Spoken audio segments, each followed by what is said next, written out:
The conference chamber aboard Nexus 7 had been designed to intimidate.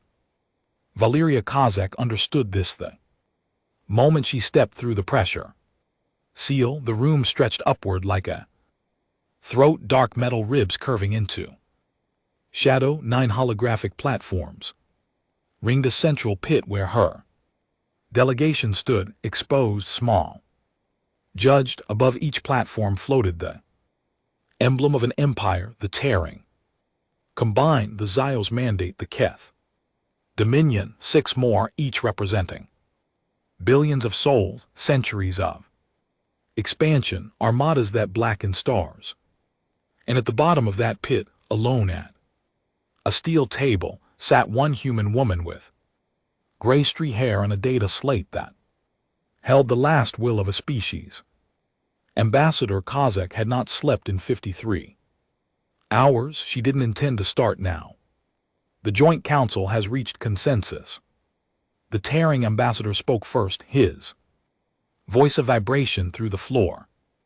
Rather than sound, his species communicated through seismic frequencies, and the translators rendered his words as thunder. Humanity will surrender all interstellar capable vessels, all weapons platforms, and all military research facilities. You will accept protected species status under the supervision of the 9 empires. Your colonies beyond the Sol system will be evacuated within 30 standard days. Kozaks waited. The silence stretched, or she said the XYO's representative shifted on his platform, 6 limbs clicking against the metal. Or your species will be designated a threat to galactic stability. The 9 empires will deploy full pacification fleets. You have 24 hours to respond. Kozaks looked at each hologram in turn. The tearing mountain-like beings who measured power in mass and momentum. The Zios, spider elegant architects of a 100 conquered systems. The KTH whose warriors had not lost a ground engagement in 400 years. She saw their certainty, their boredom, their impatience with this formality.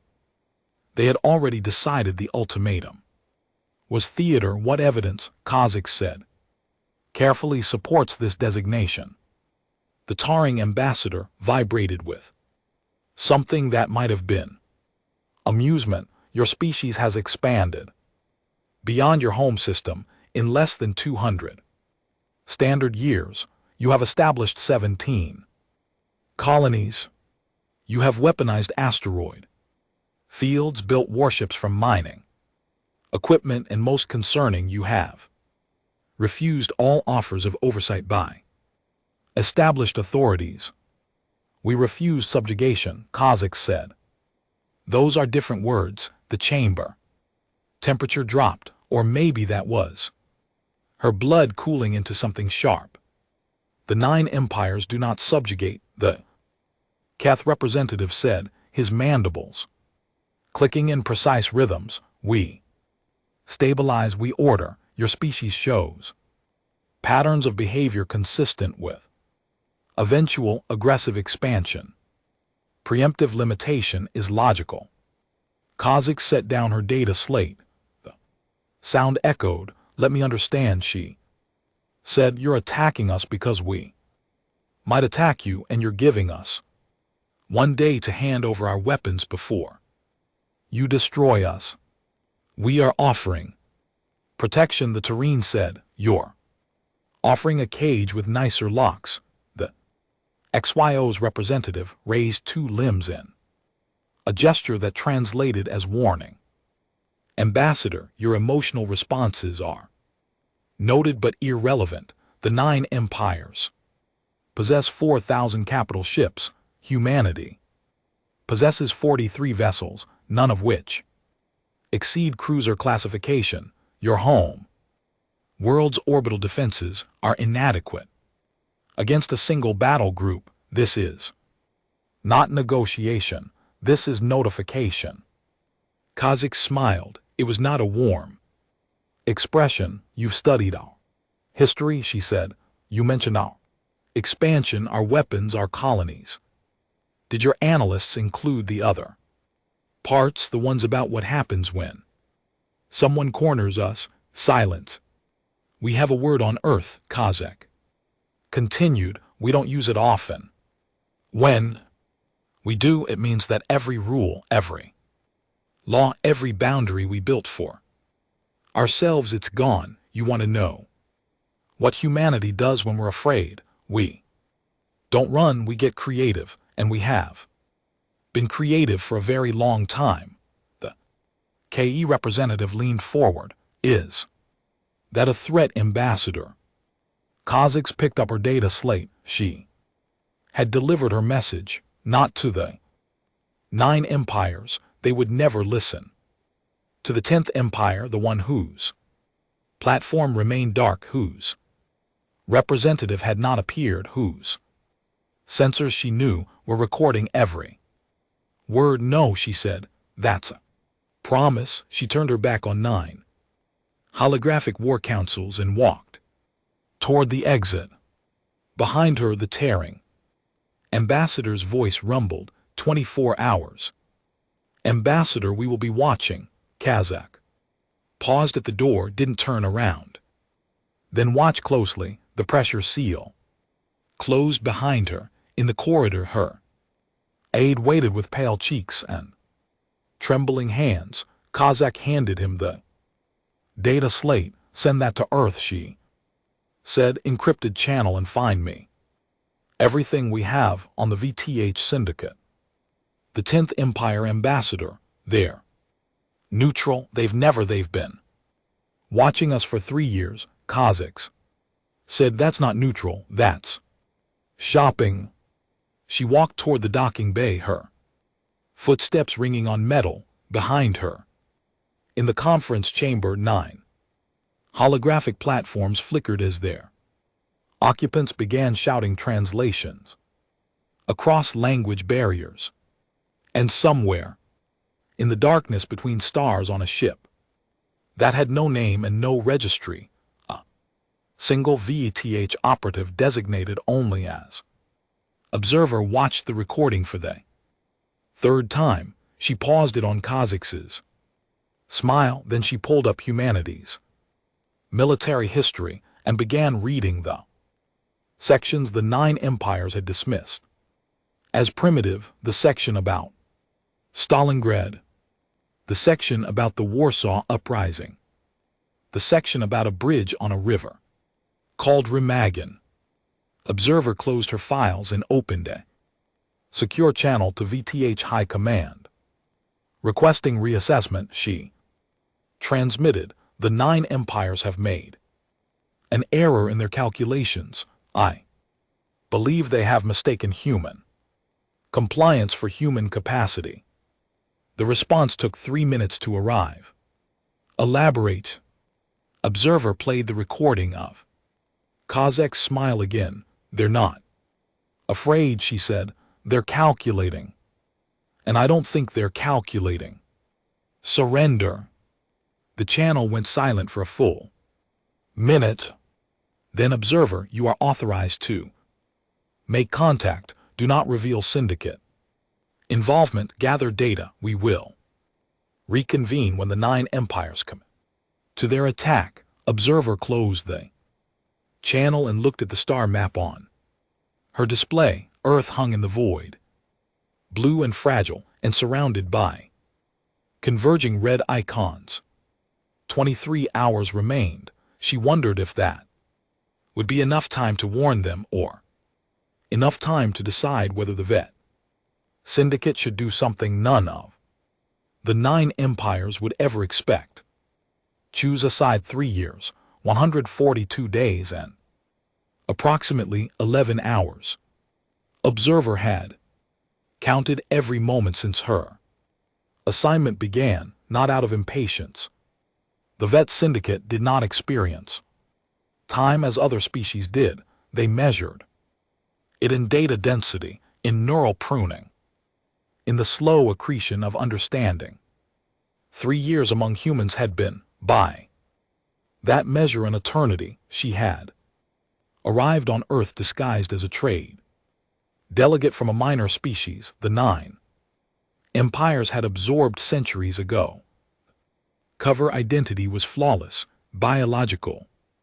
Mimicry, cultural database fabricated. Memory strong enough to fool any scan. She walked among humans, ate their food, watched their wars and their weddings, and their funerals, and she had learned to be afraid not of their weapons. Their weapons were primitive by galactic standards, not of their numbers.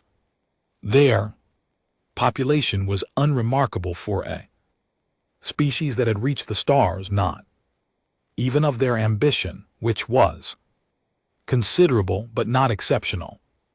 Observer feared what lay beneath. She sat now in the observation lounge of her unmarked vessel drifting in the asteroid belt between Mars and Jupiter. The Nine Empires had given humanity 24 hours. 14 remained. She had transmitted Kazakh's refusal to Veth High Command 3 hours ago. The response had been silence. That was unusual. Observer pulled up her files. She had kept detailed records, not of military capabilities, but of cultural artifacts. Human art, human music, human literature. The syndicate had dismissed these as irrelevant to the assessment. Observer had learned that the syndicate's dismissal was precisely why she needed to collect them. On her display a painting appeared, human artist 20th century Earth calendar, depicted a fishing boat in a storm. The waves towered over the vessel, black and hungry. The boat should have capsized, should have shattered. Instead, the humans in the painting were lowering a smaller boat into the water, rowing toward a figure drowning in the foam. The painting was titled The Raft of the Medusa. Observer had learned the history. The original vessel had been a French frigate that wrecked off the coast of Africa in 1816. 147 people had been set adrift on a makeshift raft. Only 15 survived.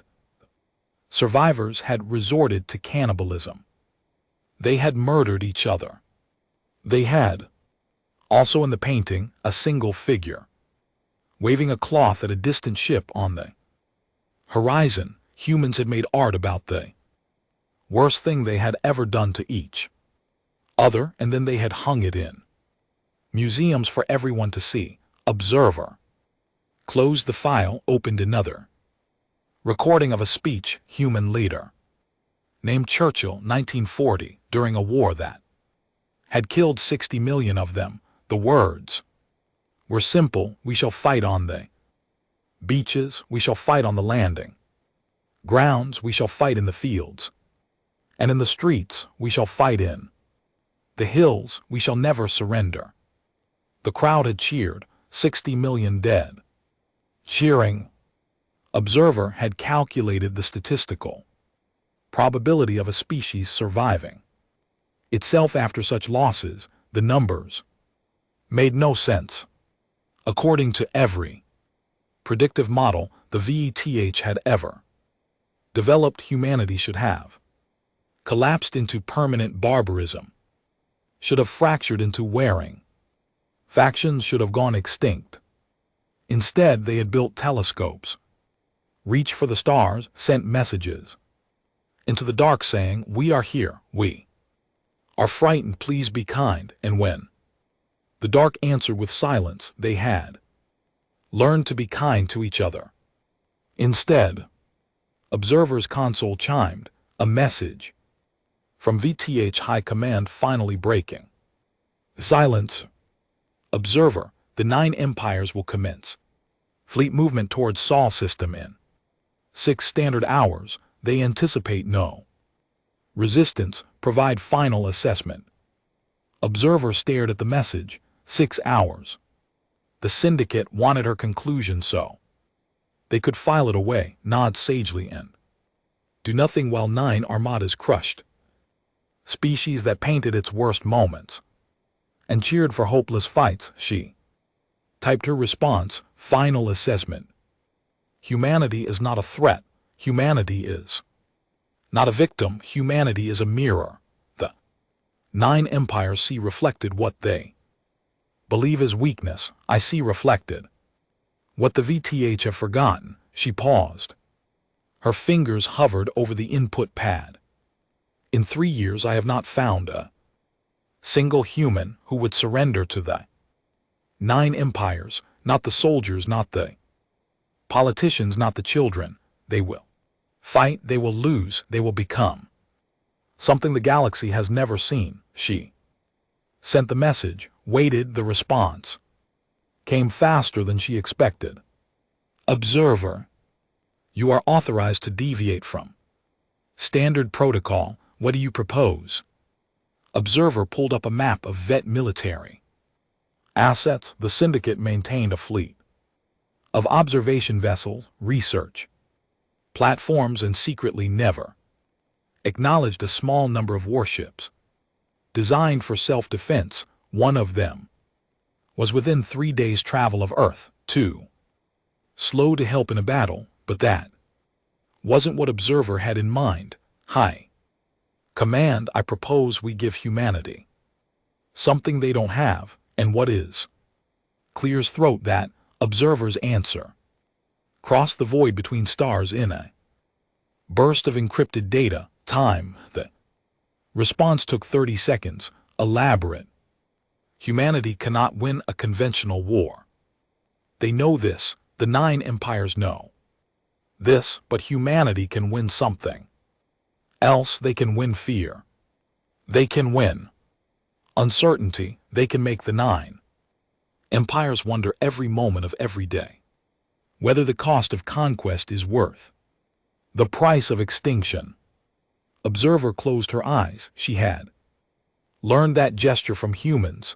A moment of gathering courage. Give us one ship. High Command, not for battle, for transport. Let us deliver human assets behind enemy lines. Let us turn the 9 empire supply chains into traps. Let us show the galaxy what happens when you corner a species that has already survived its own worst instincts.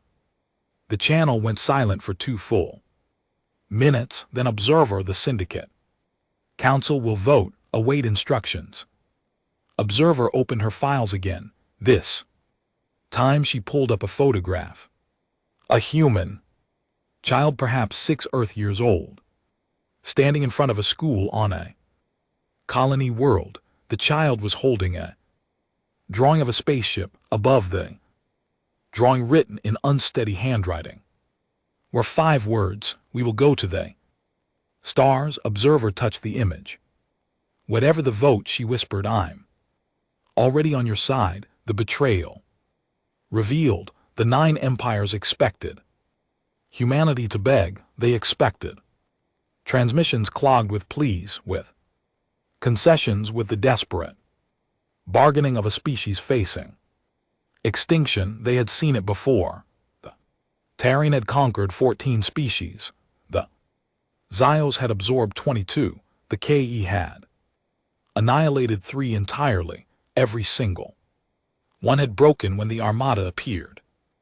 On their sensors, humanity did not beg. Instead, Earth broadcast music, not military anthems, not calls to arms, classical compositions from centuries past, chosen with deliberate care. Beethoven's 9th Symphony, the one with the chorus about joy box cello suits, a recording of a human woman singing something called Amazing Grace in a small church with terrible acoustics. The 9 empires listened in confusion. Then the Armada moved. 4,000 ships translated into the Sol system's outer edge, their arrival announced by gravity waves that sent Jupiter's moons into temporary resonance. The tearing flagship Indomitable led the advance. Its commander certain of victory. He had studied human naval tactics. he had simulated every possible engagement. His models showed no scenario where Earth survived. What his models had not accounted for was the 10th Empire. The Vet Syndicate broadcast across all channels exactly 7 minutes before the Armada reached Mars. Attention 9 Empires, this is the Vet Syndicate. Council, we have monitored your actions against the human species. We have concluded that your classification of humanity as a threat is invalid under galactic law, effective immediately. The Vet Syndicate withdraws from all treaties with the 9 empires and declares its intention to provide humanitarian assistance to the Sol system. The Terran commander left. Then the second message arrived. Furthermore, the Vet Syndicate has delivered to human authorities one vessel designation Silent Witness. This vessel carries no weapons, it carries no military personnel, it carries only sensors, storage capacity, and a single vest pilot. The vessel's purpose is not combat, its purpose is observation. The Terran commander stopped laughing. Observation of what? The Vet Council's response was a single word.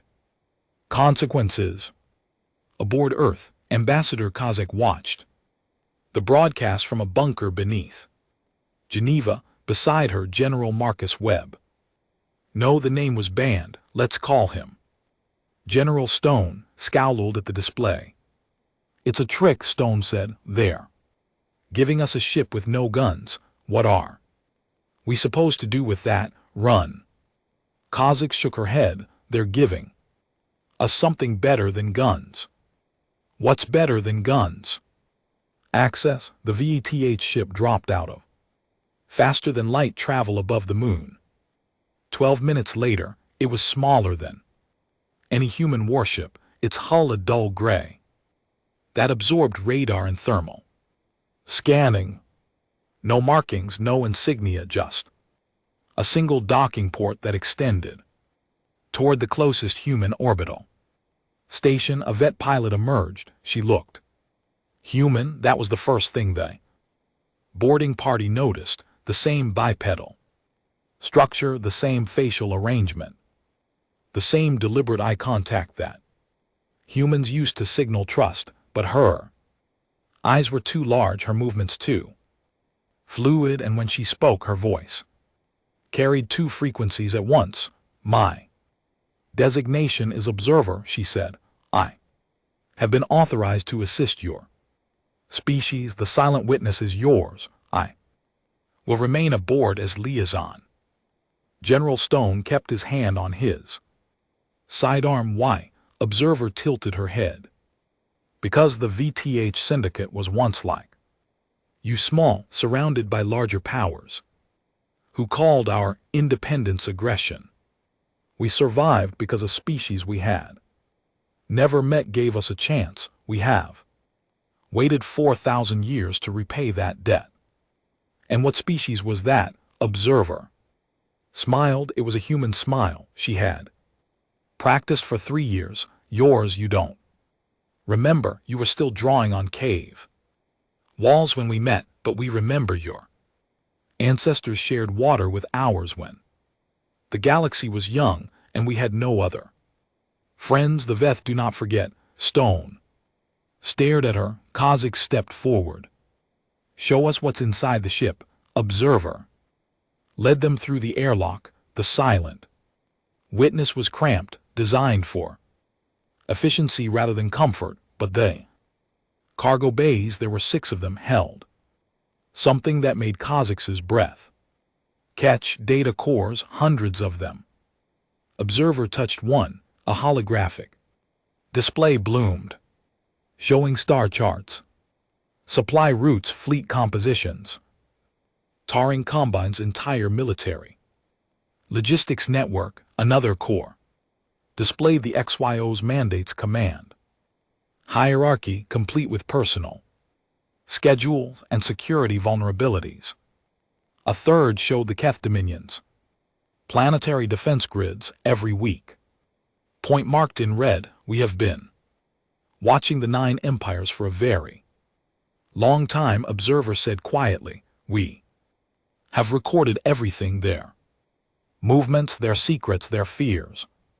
The silent witness carries complete tactical data on every empire that threatens you. Kazakhs turned to face her. Why now? Why not earlier? Why not warn us before they massed their fleet? Observer met her gaze. Because we needed to know if you would fight. If you had surrendered, the data would have died with us.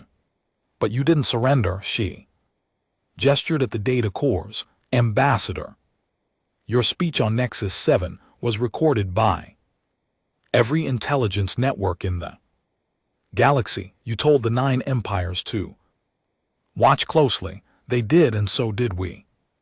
Kazakh's voice was steady, but her hands trembled. This data changes everything.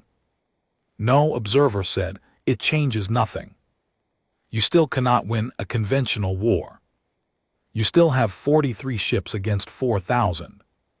But now you have something the 9 empires have never faced. What's that? Observer opened her palm. A tiny hologram appeared, a map of the Sol system, the 9 empire armada closing in like a fist. A choice, she said. You can run. The silent witness can carry your species to the edge of the galaxy. You can hide and rebuild and wait for a better day. Bored observer zoomed. They hologram. Individual ships appeared, each marked with command personnel, supply requirements, maintenance schedules. Or you can teach the 9 empires why the galaxy went silent when your species discovered fire. General Stone stepped forward, his hand finally leaving his sidearm. What's your angle? What does the syndicate get from this? Observer's smile faded. She looked older suddenly, worn by centuries that didn't show on her skin. We get to watch the 9 empires learn what we already know, she said. Humanity is not dangerous because of your strength. You are dangerous because you chose kindness, chose art, chose love, and still learn to burn worlds. The vet want to see what happens when you stop choosing kindness.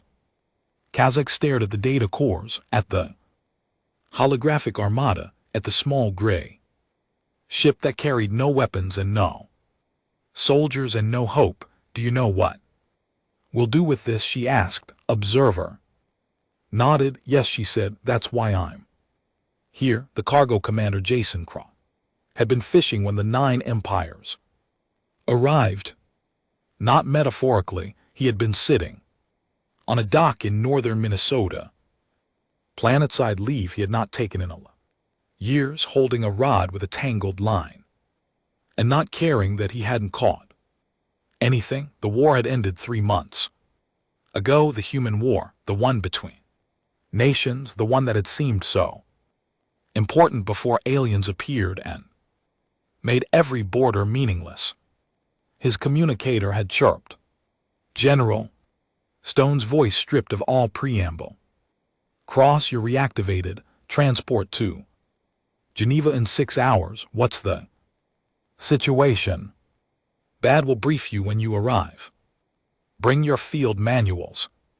Cross had looked at the lake. The sun was setting, turning the water orange and purple. A loon called somewhere across the water. He had spent 20 years in special operations, had seen things that still woke him up at night, and he had promised himself that the next war wouldn't be his, but the next war had found him anyway. Now he stood in the cargo bay of the silent witness, surrounded by data cores that represented the 9 empires' worst nightmares, and listened to a vet operative who looked almost human explain how to dismantle 4,000 ships with 43. You're insane, Cross said.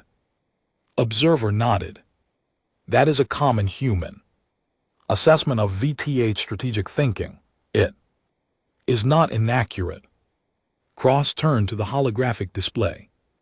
She had projected the 9 Empire Armada had halted beyond Mars, waiting for reinforcements. 4,000 ships, 2 million personnel, enough firepower to crack Earth's crust like an egg. Even with this data, Cross said, we can't fight them. One good hit from a capital ship and the witness is scrap. We're not a navy, we're a museum. You are not a navy, Observer agreed. You are a surgical instrument. The 9 empires have never faced asymmetrical warfare. They have never faced an enemy who cannot be found, cannot be predicted, and cannot be reasoned with. Their entire doctrine is based on superiority of force. What happens when force is irrelevant? Cross had no answer. He had been asking himself that question since the first alien ship appeared above New York. General Stone entered the cargo bay, followed by Ambassador Kozak and a team of human engineers. The engineers carried scanning equipment, their faces pale with exhaustion and something else. Hunger. They had been aboard the Witness for 6 hours and they had already found things that should have been impossible. Commander Stone said, the engineers have a report. You're going to want to hear this. Cross followed them to the main cargo hold. A section of the deck had been opened, revealing a compartment that wasn't on the Witness's original schematics. Inside, arranged in neat rows, were 20 cases. Each case was the size of a coffin. Each case was labeled with a symbol Cross didn't recognize. What are they? He asked. Observer stepped forward. Biological samples, 73 human volunteers from your colony worlds. They were taken by the KTH Dominion 3 years ago for medical experimentation. The vet rescued them. They have been in suspended animation aboard this vessel since then. Kozak's face went white. You've had human prisoners for 3 years. You didn't tell us. The 9 empires were watching your communications. A single transmission would have revealed our operation. We chose to wait until we could return them safely. Cross opened the nearest case. Inside, a woman slept, her face peaceful, her chest rising and falling with mechanical regularity. A data tag on her wrist identified her as civilian, former colony administrator, taken during the KE raid on New Horizon. Is she alive? Cross asked. She will wake in approximately 4 hours. The medical team aboard your orbital station is prepared to receive her. Stone grabbed Observer's arm. The vest didn't flinch. You're not telling us everything, Stone said. Why these prisoners? Why now? What's the message? Observer gently removed his hand. She walked to the back of the compartment where a single case sat apart from the others. This one was smaller, more ornate, made of a metal that seemed to drink light. She opened it. Inside lay a data crystal and a handwritten note. The note was in English. The handwriting was human. Prove us right. Cross picked up the crystal. It was warm to the touch, pulsing with a soft internal light. He turned to Observer. Who wrote this? Observer's expression was unreadable. A human, one of the 73. She volunteered for the rescue mission. She knew she might not survive. She asked us to deliver this message when the time was right. What's on the crystal? Complete tactical data on the 9 empires as you've seen, but also something else, something the VTH did not provide. Cross slotted the crystal into his field reader. The display flickered, then resolved into a document, not military. Intelligence, not tactical maps. Manual, Asymmetric Engagement Protocol. For threatened species, the title read, by Human Volunteer 4, dedicated to the species who remembers us. Cross read the first paragraph, then the second. His hands began to shake. What is it, Stone? Demanded. Cross looked up. His eyes were wet. It's a plan, he said.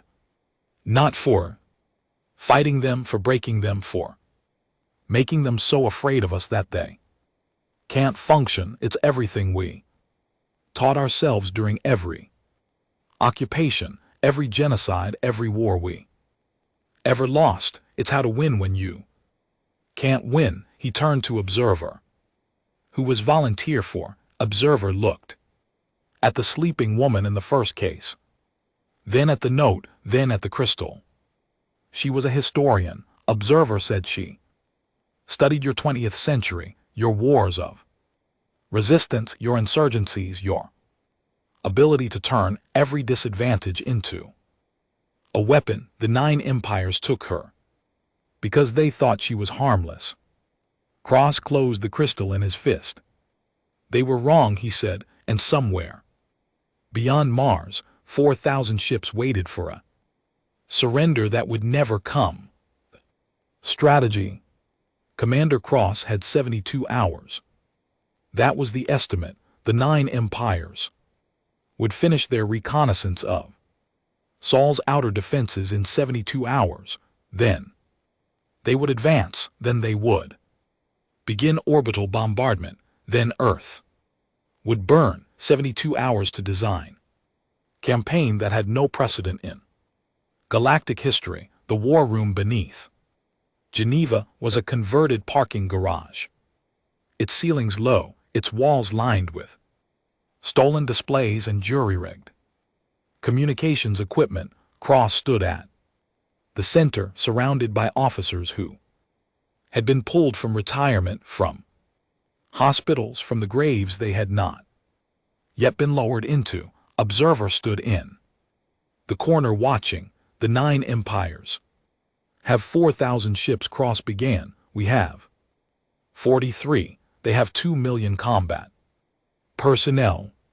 We have 80,000. They have supply lines that stretch across 300 light years. We have 1 ship and a prayer. An admiral from the Asian Defense Coalition spoke up. Then we're dead. We're dead if we fight their war.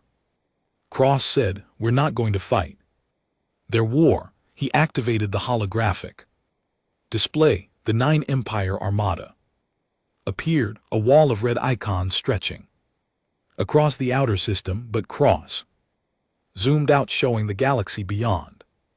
Trade routes, supply depots, command centers, communication relays. The 9 empires are not one enemy. They are 9 enemies who hate each other slightly less than they hate us. Their alliance is convenience, not loyalty. If we can make the cost of alliance exceed the benefit, they will fracture. How? The Admiral asked. Cross zoomed in on a single icon, a tearing supply depot, orbiting a gas giant in the Kuiper Belt.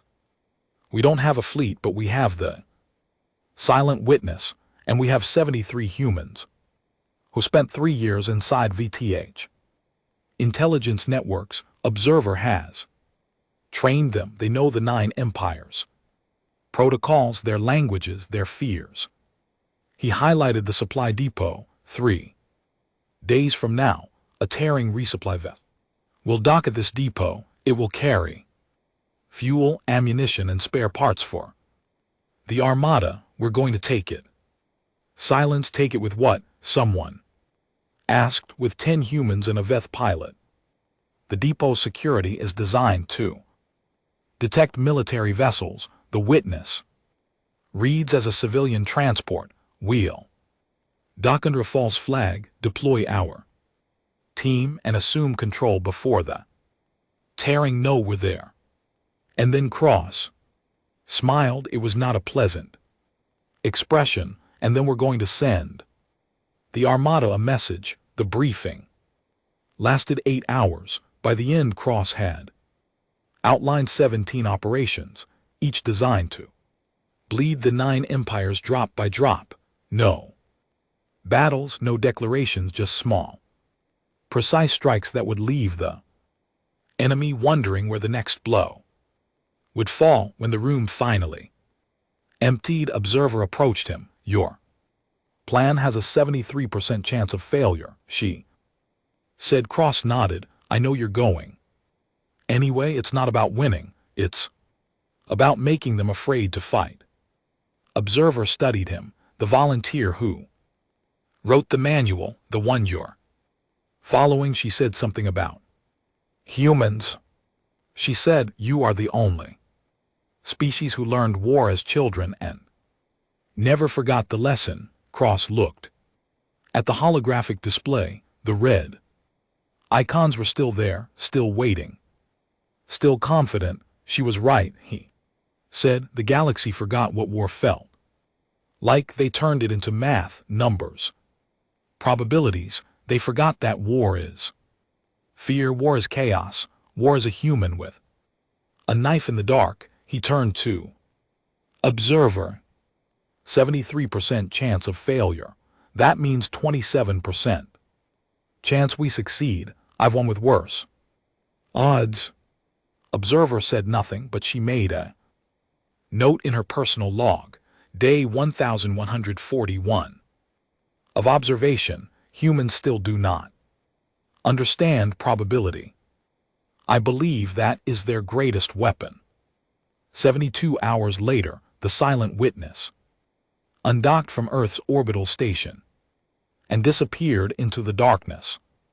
Behind it, the 9 Empire Armada began its advance, and somewhere in the Kuiper Belt, a Terran supply officer named Vex looked at his approach radar and saw a single civilian transport requesting docking clearance. He approved it.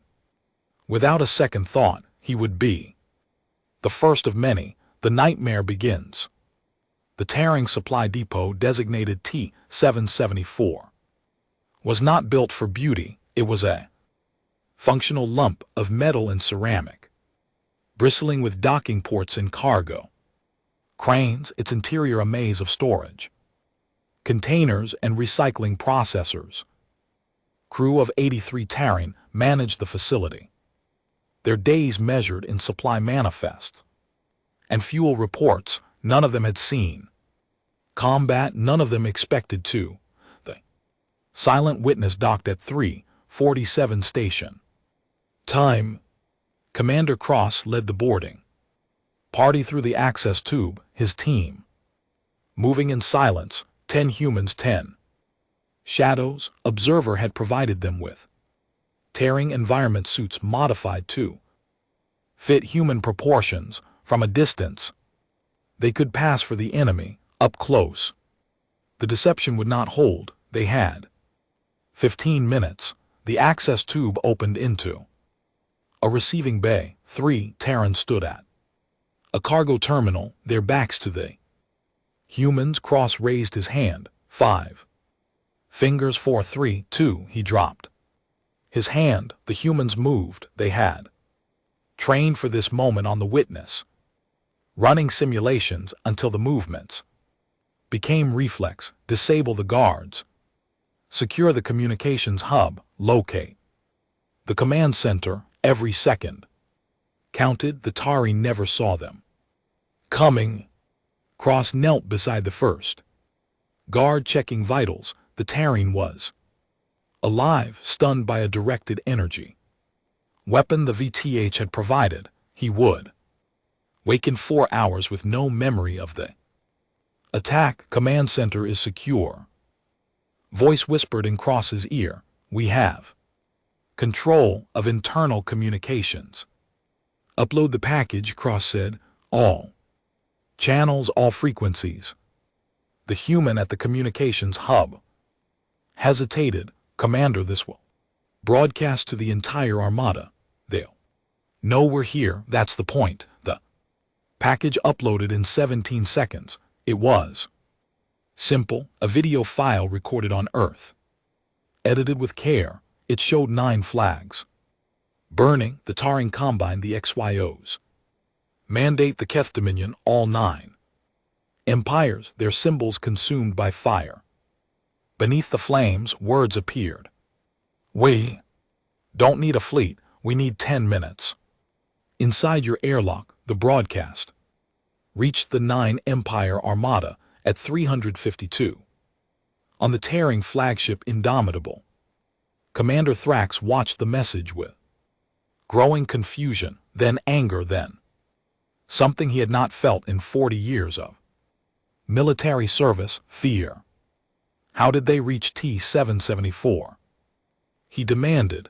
That depot is behind our lines, it's impossible. His communications officer stammered a response. Commander, we've lost contact with T-774 and 3 other depots in the sector.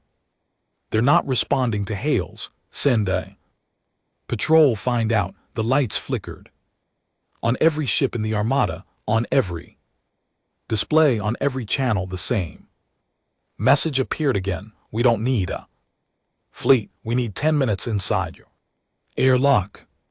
Then silence, then the first explosion. Not a weapon, a supply container rigged with explosives detonating in the Indomitable's cargo bay. The blast was small, barely damaging, but it was inside the flagship. It was impossible. Thrax stared at the damage report. The container had been loaded 3 weeks ago at a depot on the edge of tearing space. It had passed every inspection, every scan, every security protocol.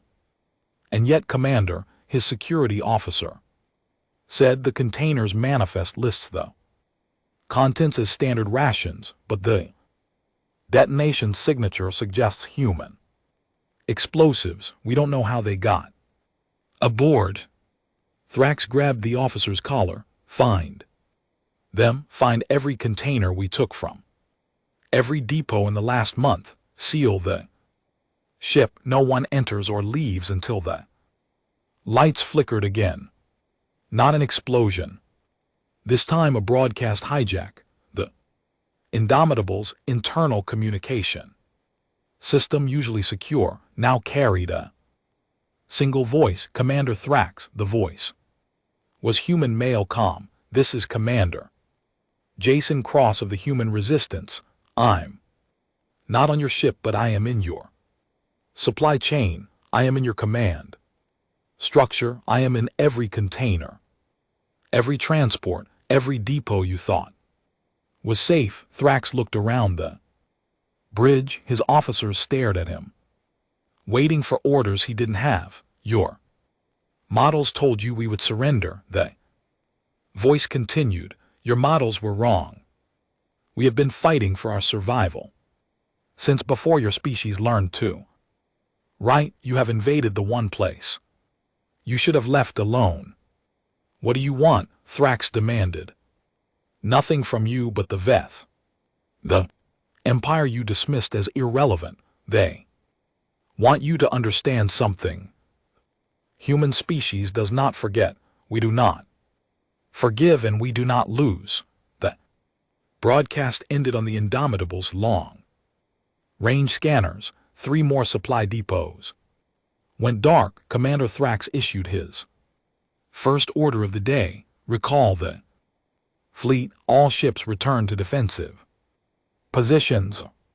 We are not safe here. His second in command stared at him. Commander, we have 4,000 ships. They have 1. 1 is enough, Thrax said. 1 is more than enough. The collapse. The KTH Dominion withdrew on the 4th day. Not officially. Officially they were repositioning assets to address unforeseen logistical challenges, but every empire in the coalition knew what repositioning meant.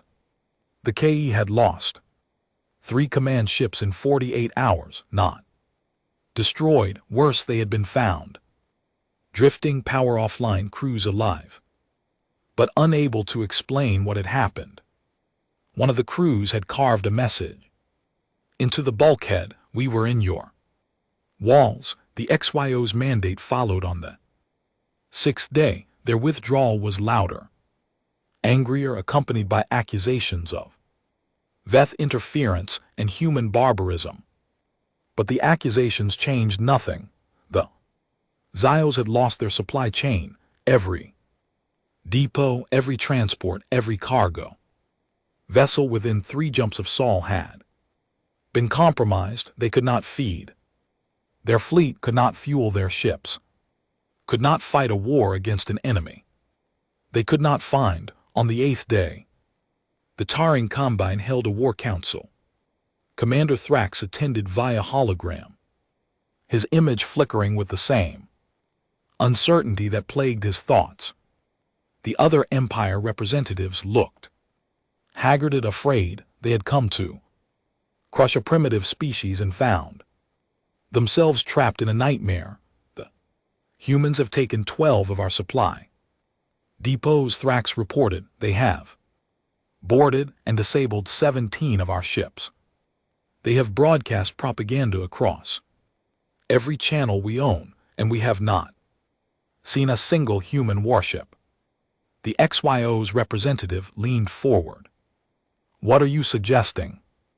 I am suggesting that we cannot win this war, not because we lack strength, because we lack the willingness to use it. Every day we remain here, the humans find new ways to hurt us. They don't want to destroy our fleet. They want to destroy our will to fight. And you propose surrender. Thrax hesitated. The word tasted like poison. I propose negotiation. The humans have proven they cannot be conquered. Perhaps they can be contained. Perhaps we can reach an agreement that allows us to withdraw with dignity. The Cath representatives' mandibles clicked in derision. Dignity. We have been humiliated by a species that still uses fossil fuels. There is no dignity in retreat. Then what do you propose? Thrax demanded. Silence. The council dissolved into argument, accusations, threats. The fragile alliance that had taken decades to build crumbled in hours. When the meeting ended, 3 more empires had announced their withdrawal. On Earth, Commander Cross watched the transmissions with tired eyes. Observer stood beside him. The Terran are sending a diplomatic vessel. They want to talk. Cross nodded. They want to save face. They want to pretend this was their idea. Will you give them that? Cross looked at the display. 9 empires had moved against humanity. 9 empires had been reduced to squabbling children by a single ship and a handful of terrified volunteers. No, he said, we're not done. Observer tilted her head. What more do you want? Cross pulled up a file. Ultimatum Kazakhs had received on Nexus 7, the demands, the threats, the 24 hours that had almost been humanity's last. I want them to understand, he said. What happens when you give a species 1 day to live? He opened a channel to the tearing diplomatic vessel. Commander Thrax, he said, this is Commander Cross. I have a message for your council. Speaker, 24 hours. That's what you gave us. Now I'm giving it to you. In 24 hours, every empire that still has ships in Sol system will receive a list of demands, not from us, from the VTH Syndicate, from every species you've ever conquered, from the ghosts of every world you've burned. He paused. Surrender or learn why the galaxy went silent when humans discovered fire. The channel went dead. Thrax stared at his display for a long moment. Then he opened a private channel to the Taring home world. Recall the fleet, he said. All of it. The war is over. We haven't lost, his superior replied. Yes, Thrax said, we have, we just don't know it yet. 23 hours later, the tearing combine announced its unconditional withdrawal from the Sol system. By the end of the day, all 9 empires had followed. Humanity had not fired a single ship-to-ship weapon. The new order, the signing ceremony took place on Nexus 7, in the same chamber where the 9 empires had delivered their ultimatum. But the room had changed. The holographic platforms were gone. In their place stood a simple wooden table, brought from Earth, its surface scarred with centuries of use. Around the table sat representatives from 12 species, the 9 former empires, the VTH Syndicate, and 2 new additions, humanity and the Alliance of Freed Worlds, a coalition of species liberated during the collapse. Ambassador Valeria Kozak sat at the head of the table. Commander Jason Cross stood behind her, no longer in uniform. He wore civilian clothes now, the same jacket he had worn fishing on that lake. In Minnesota, the war was over. Nightmares would last longer. Observer, now designated Ambassador 3 of the VTH Syndicate, sat to Kazak's right. She had abandoned her human disguise. Her true form was smaller, grayer, with eyes that held the darkness between stars, but she smiled with human warmth. When Kazak spoke, the document before you establishes a new framework for galactic relations. Kazak said, no more ultimatums, no more preemptive conquest. Every species has the right to exist, to expand, to defend itself. 9 empires will have no veto power. The Alliance of Freed Worlds will have no second-class status. The tearing representative shifted in his seat. And humanity, what role will you play? Kazakh looked around the table at the species who had come to destroy her world, at the species who had saved it, at the ghosts of 100 billion stars. Watching from the dark, we will be what we have always been, she said. A reminder, we are not the strongest, we are not the wisest, we are not the oldest, but we are the species that refuse to kneel, and we will spend the rest of our existence making sure no one else has to. She signed the document. One by one the others followed. When the ceremony ended, Ambassador 3 approached Kazak on the observation deck. The stars stretched before them, cold and infinite and full of possibilities that no longer felt so frightening. You were never our Project 3 said quietly. You were our teacher. Kazak turned to her. What did we teach you? 3 watched a transport ship depart Nexus 7, carrying supplies to a world the 9 empires had nearly destroyed. Human supplies, human engineers, human volunteers. You taught us that power is not the ability to destroy. 3 said, power is the ability to choose not to. The 9 empires have weapons that can crack planets. You have a ship that carries no guns, and you won. Kazak shook her head. We didn't win, we survived. There's a difference, is there? Kazak thought about the 73 volunteers who had spent 3 years in VTH custody, about the data cores and the biological samples, and the handwritten note that said, prove us right, about Commander Cross, who had given up his fishing pole to fight a war no one believed could be won. Yes, she said, winning means someone loses. Surviving means everyone gets to keep breathing. That's what we're trying to build, not victory. Breath 3 nodded slowly. The Veth will help. We have much to repay, not just to you, to everyone we watched die while we did nothing. Then stop. Watching, Kazakh said, "Start living."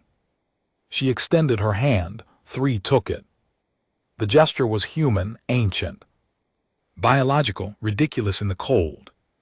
Efficiency of space, but it meant something. It meant trust. It meant we are not alone. Behind them, Commander Cross walked onto the observation deck. He carried a bottle of whiskey, one of the last from a distillery that had been destroyed in the first orbital strike. He poured 3 glasses. "To the ones we lost," he said. "To the ones we saved," Kazakh answered. "To the ones who chose a different side." 3 finished. They drank, and far below, on a blue planet called Earth, children who had been born during the war played in fields that had once been battlefields. They did not know about the 9 empires or the VTH syndicate or the woman who had smiled at 9 holographic war councils. They knew only that the sky was clear, the air was clean, and their parents were home. That was enough. That was everything. On Nexus 7, Ambassador 3 filed her final report to the Vet Syndicate Council. Assessment: humanity is not a threat. Humanity is not a victim. Humanity is a species that chose kindness and still learned to burn worlds. They taught us that survival is not enough. They taught us that peace is not the absence of war. It is the presence of something worth fighting for. She paused, added a final line recommendation: watch them closely, not because they are dangerous, because they are the future, and the future for the first time in 10,000 years looks worth having. The council approved her report, and the galaxy slowly, carefully began to heal.